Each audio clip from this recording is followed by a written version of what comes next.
গাড়িতে সিট ছিল, কিন্তু জায়গা ছিল না একজন মানুষের জন্য।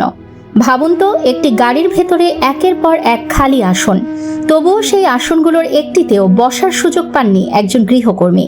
তাকে বসতে হয়েছে গাড়ির ডিকিতে, একটি অস্বস্তিকর, অনিরাপদ আর অপমানজনক অবস্থানে। ভাইরাল হওয়া এই ভিডিওটি দেখে অনেকেরই প্রশ্ন, মানুষের মর্যাদা কি তার পেশা দিয়ে নির্ধারিত হয়? একজন গৃহকর্মী কি মানুষ নন? তার কি নিরাপদে বসে যাত্রা করার অধিকার নেই? যারা অন্যের ঘরকে নিজের ঘরের মতো গুছিয়ে রাখেন, পরিবারের সদস্যদের যত্ন নেন, তাদের প্রাপ্য কি শুধু অবহেলা আর অসম্মান?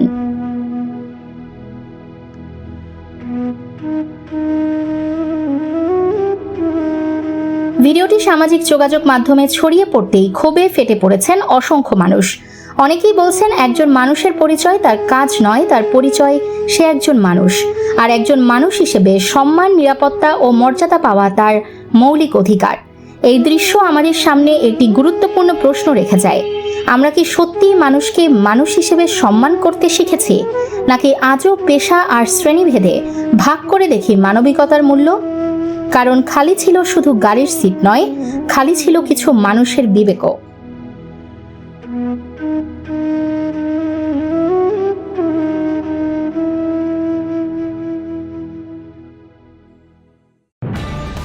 নিউজ ডেস্ক, দৈনিক অন্যধারা।